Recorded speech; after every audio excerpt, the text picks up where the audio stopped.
After the service, people didn't know how to act. Some avoided Sarah entirely.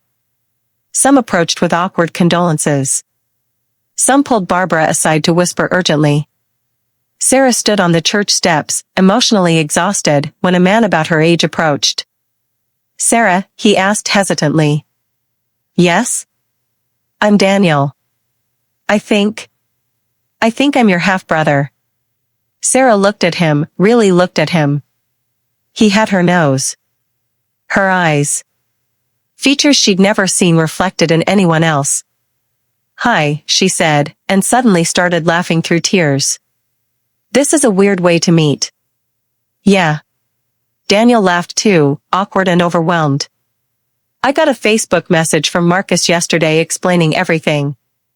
I drove up from San Diego this morning. I had no idea my dad had another kid. I'm sorry you're going through this. I'm sorry you had to find out this way." They stood in awkward silence. "Do you want to get coffee sometime?" Daniel finally asked. "I mean, we're siblings. Seems like we should get to know each other." Sarah smiled, the first genuine smile in days. "I'd like that."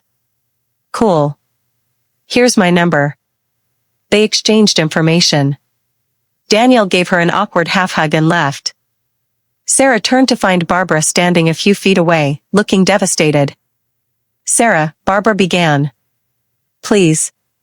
Can we talk?" "Not here. Not now." "When?" "I don't know. When I'm ready." "Will you ever be ready?" Sarah looked at the woman who'd raised her, who'd loved her, who'd also lied to her every day of her life. "I honestly don't know, Barbara." Using her first name instead of Mom was deliberate. Barbara flinched like she'd been slapped. "I understand," Barbara whispered. "I'm so sorry, Sarah. For everything." Sarah didn't respond. She walked to her rental car and drove away. By Sunday morning, Sarah's eulogy had gone viral. Someone had recorded it and posted it to TikTok. It had been shared to Twitter, Instagram, Reddit. The video had millions of views. Comment sections were on fire.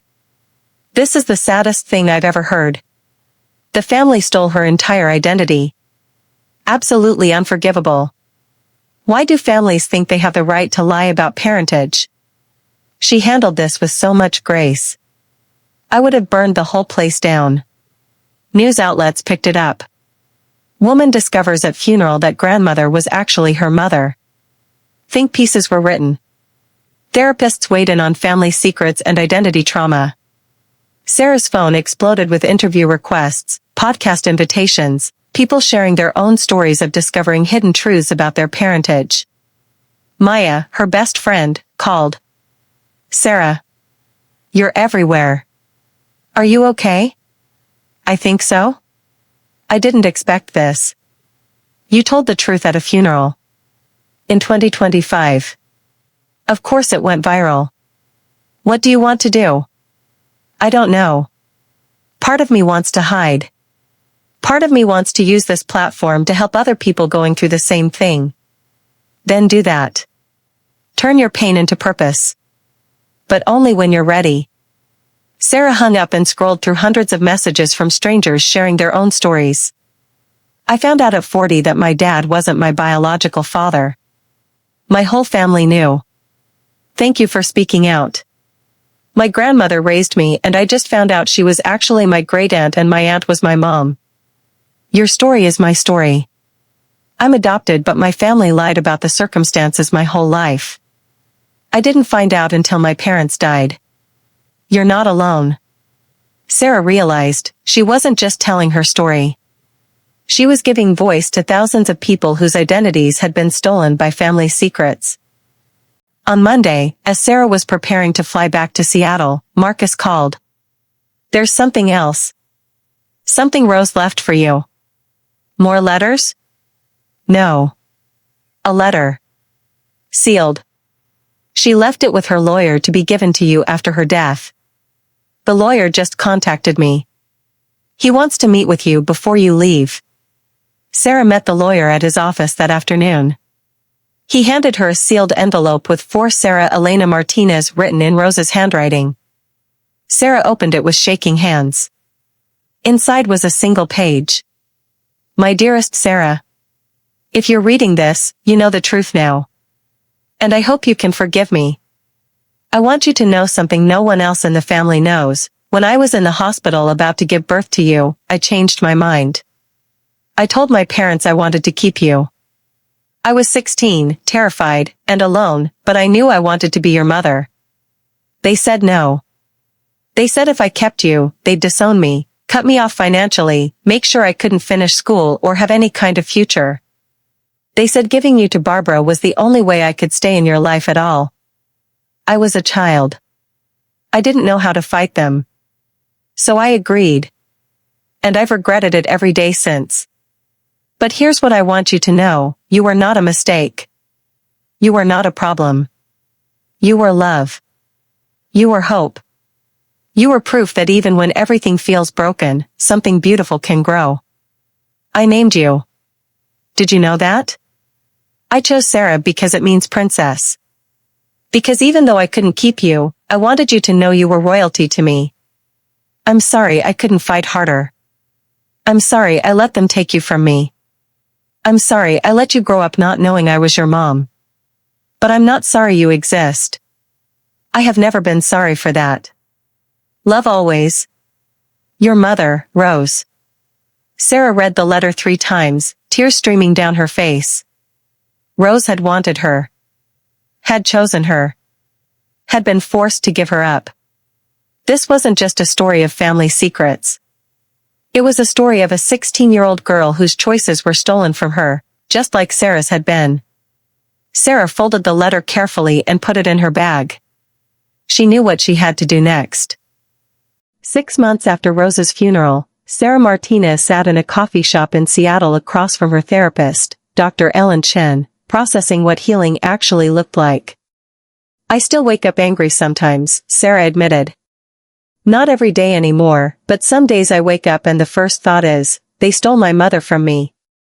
And I get so angry I can't breathe. Dr. Chen nodded. That's normal. Grief and anger aren't linear. They come in waves. Have you been using the techniques we discussed? Yes. The breathing exercises help. So does the journaling. I've been writing letters to Rose. Unsent ones, like she wrote to me. It helps me feel connected to her. That's beautiful. How are things with your family? Sarah exhaled slowly. Complicated. I haven't spoken to Barbara since the funeral. She's called maybe 100 times. I don't answer. Emily sends texts occasionally, mostly defensive, sometimes apologetic. Jake hasn't reached out at all. David and I have coffee once a month when I visit. He's the only one who doesn't try to rush my healing or defend what they did. And how do you feel about that? Grateful. Sad. He was complicit, but at least he owns it. He doesn't make excuses. That matters. What about your half-brother? Sarah smiled, the first genuine smile of the session. Daniel is great. We FaceTime every week. He's coming to visit next month. It's weird having a sibling who didn't grow up in the dysfunction. He just wants to know me. No baggage. No lies. Just connection. That must feel healing. It does. It feels like family without the trauma attached. Dr. Chen made a note. Have you thought more about what you want your relationship with Barbara to look like going forward? Sarah stared out the coffee shop window. I don't know. Part of me wants to forgive her. Part of me thinks she doesn't deserve it. Part of me is just exhausted from holding on to the anger. Forgiveness doesn't mean forgetting. It doesn't mean saying what she did was okay. Then what does it mean? It means choosing not to let her choices control the rest of your life. Sarah sat with that. I'm not ready yet. That's okay. You don't have to be. 3 weeks after that therapy session, Sarah did something she'd been thinking about for months. she started a support group for people who'd discovered hidden truths about their parentage. It met every other Tuesday evening in a community center conference room in Seattle. The first meeting had 6 people. By the third meeting, there were 15. Sarah sat in a circle with strangers who understood her in ways her lifelong family never had. A woman named Lisa, 42, spoke first. "I found out last year through a DNA test that my dad wasn't my biological father. Turns out my mom had an affair. My dad knew and raised me anyway, but never told me. He died 5 years ago. I'll never get to ask him why he kept it secret." A man named Trevor, 29, went next. "My sister is actually my biological mother. She got pregnant at 15, and our parents adopted me as their own. I found out when I needed a kidney transplant and they had to disclose medical history. I was 24. I still haven't fully processed it." Around the circle, people shared stories of closed adoptions revealed decades later, of sperm donors discovered through 23andMe, of deathbed confessions that rewrote family trees. When it was Sarah's turn, she shared her story, the Instagram post, the funeral, the letters from Rose. "The hardest part," Sarah said, "isn't even the lie. It's the realization that everyone chose protecting the secret over protecting me. They chose reputation over relationship. And I don't know if I'll ever fully trust family again." Heads nodded around the circle. These people understood. After the meeting, Lisa approached Sarah.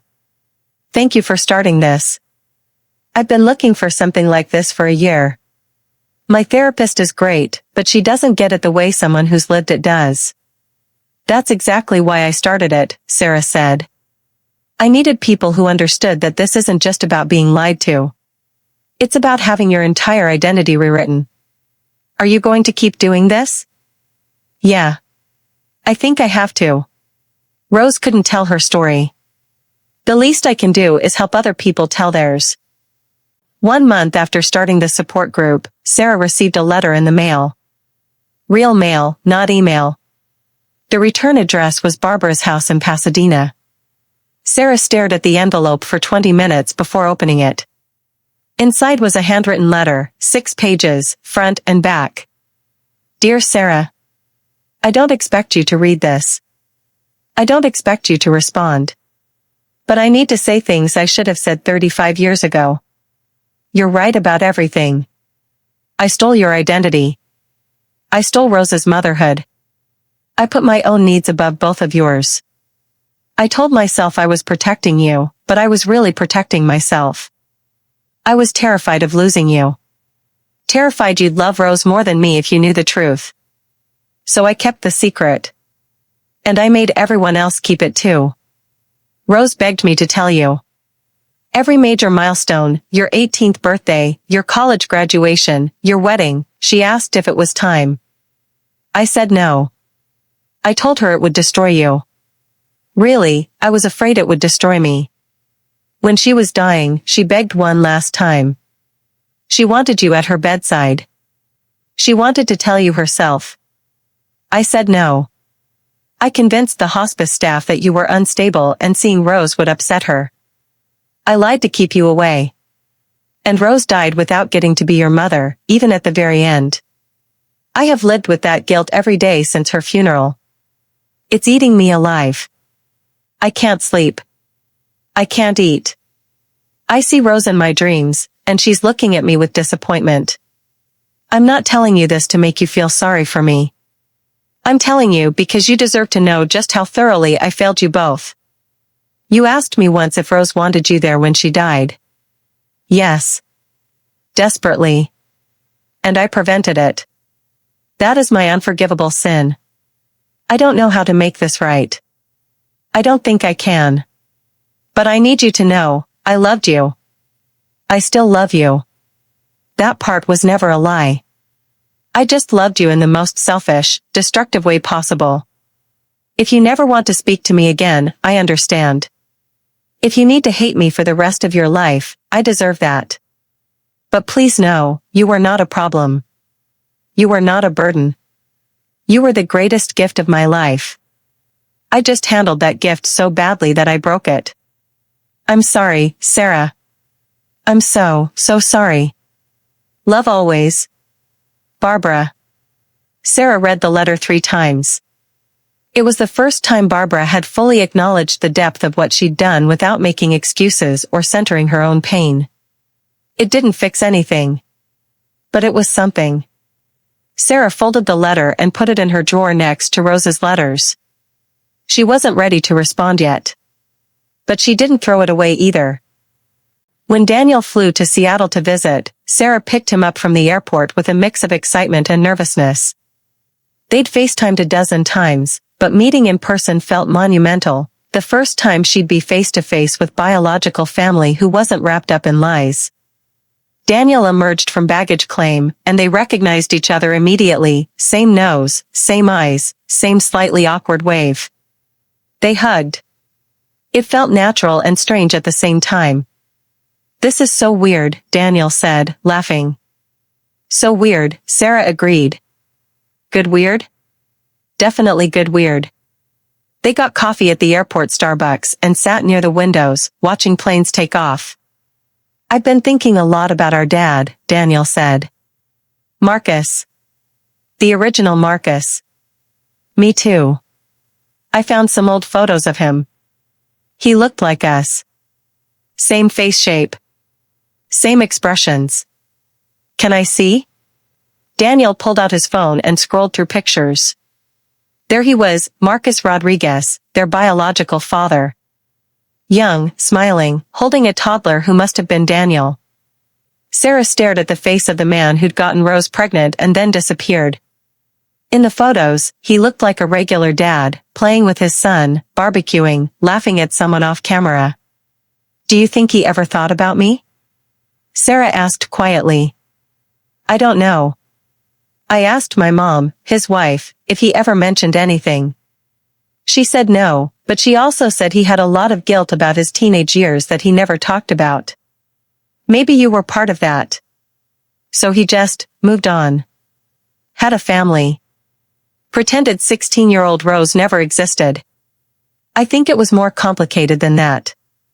His parents forced him to leave. Paid Rose's family off. He was 19. Maybe he felt like he didn't have a choice either. Sarah considered that. So we were both victims. Rose and Marcus. 2 kids whose families made decisions for them. And you. Your choices were stolen too. Sarah nodded. Yeah. I guess generational trauma is real. We can break the cycle though, Daniel said. We can choose to be honest with our kids, if we have them. To not hide things out of shame. That's a radical idea, Sarah said with a small smile. Just telling the truth. Revolutionary, Daniel agreed. They spent the weekend together, sightseeing, eating too much seafood, telling each other stories about their childhoods. Finding connection in the gaps their biological father left behind. 3 months after Rose's funeral, Sarah received an email from a TED-adjacent speaking conference. We'd love to have you speak about family secrets, identity, and healing. Your eulogy touched millions of people. Your story could help so many more. Sarah stared at the email for days before responding. Finally, she called Marcus. They want me to do a public talk. About Rose. About the whole thing. Are you going to do it? I don't know. Part of me thinks it could help people. Part of me thinks I'm just airing family business for attention. Do you think you're doing it for attention? No. I think I'm doing it because I wish someone had told a story like mine before I went through it. So I wouldn't have felt so alone. Then that's your answer. Sarah did the talk. She stood on stage in front of 500 people and told the story, from the Instagram post to the birth certificate to the funeral to the letters from Rose. She talked about the identity crisis of discovering you're not who you thought you were. About the grief of losing a mother you never knew you had. About the complicated journey of forgiving people who hurt you out of their own fear. She ended with this. Family secrets don't protect people. They destroy them. They destroy the person who has to keep the secret. They destroy the person the secret is kept from. and they destroy the relationships built on that foundation of lies. If you're keeping a secret from someone because you think it will hurt them less than the truth, you're wrong. The truth will hurt. But lies hurt forever. And if you're someone who just discovered a truth that's rewritten your identity, you're not alone. You're not crazy. Your grief is valid. Your anger is valid.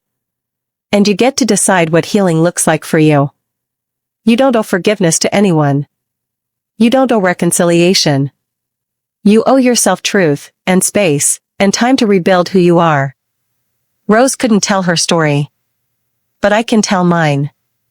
And maybe that's how we honor the people who were silenced, by refusing to be silent ourselves.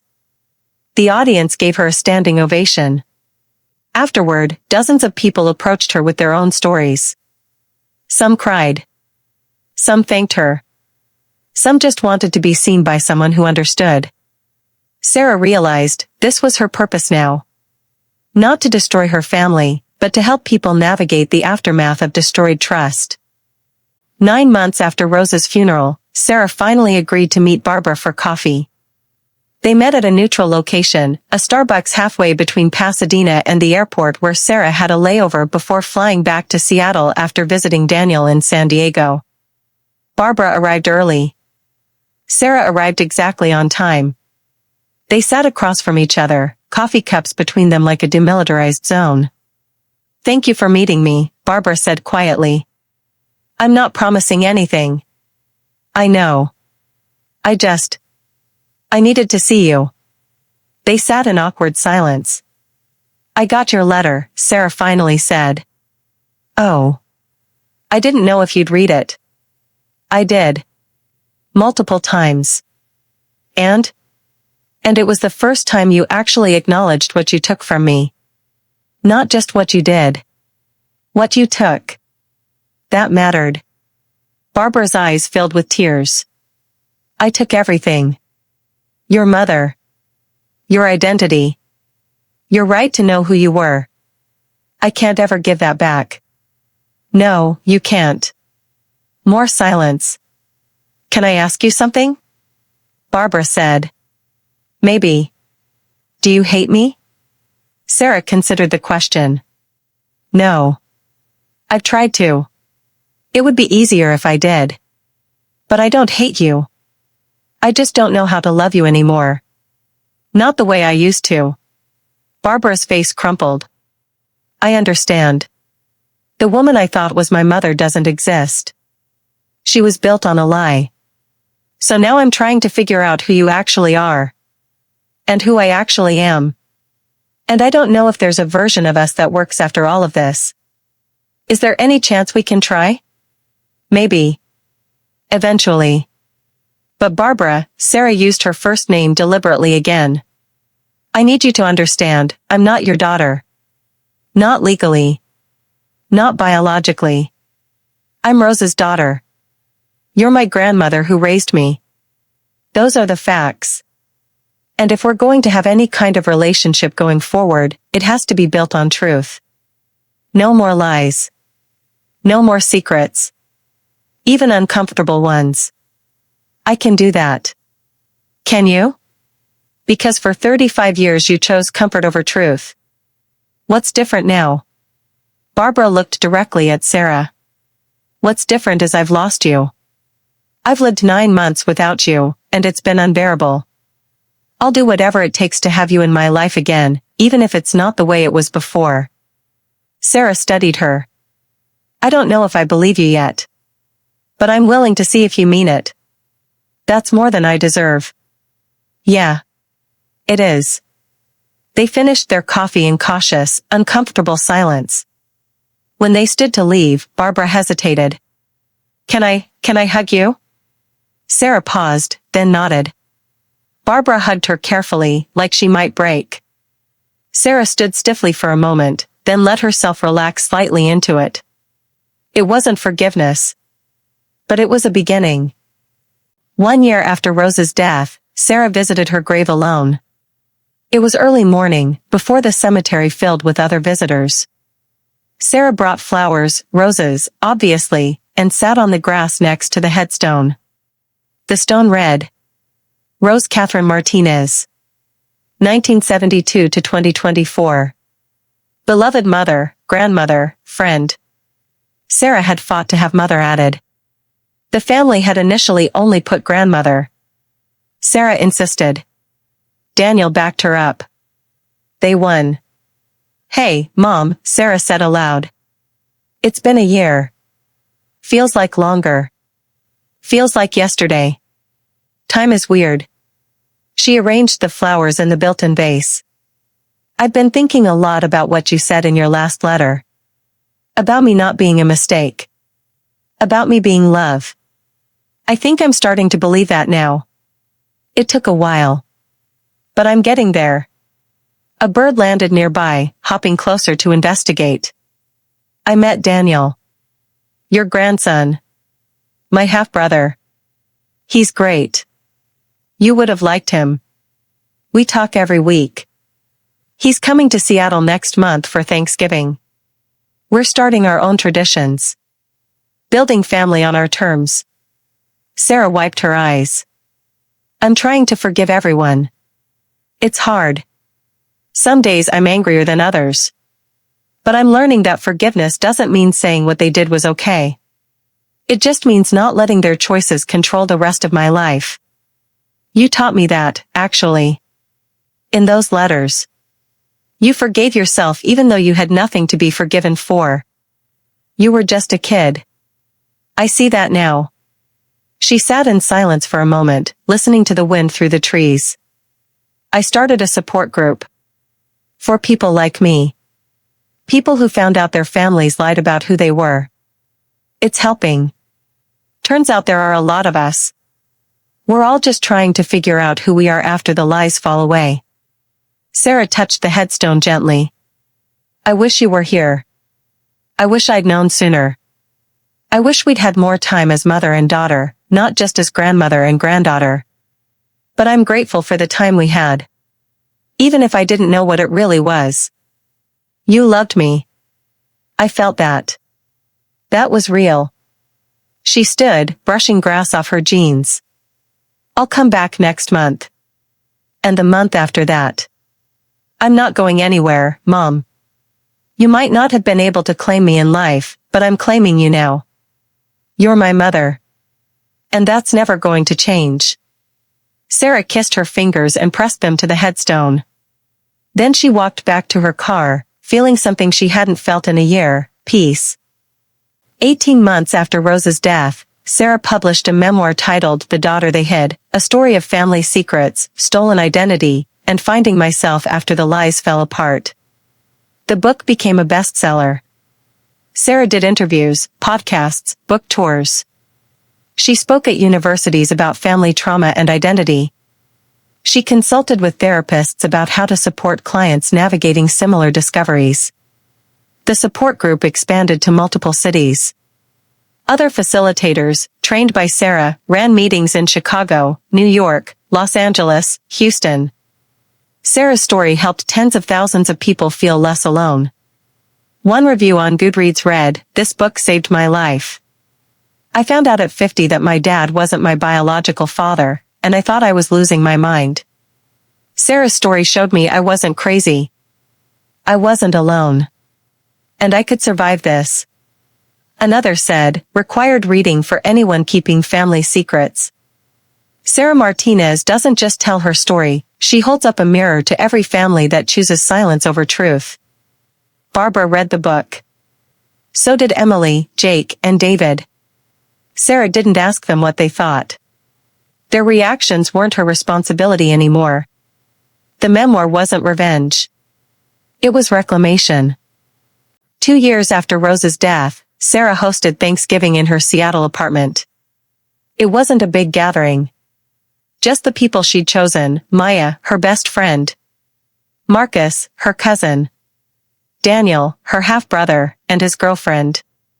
David, the man who'd raised her despite not being her biological father. Barbara had been invited. She declined, saying she didn't want to make Sarah uncomfortable. Sarah appreciated that, the first time Barbara had prioritized Sarah's comfort over her own feelings. Maybe next year, Sarah thought. Maybe.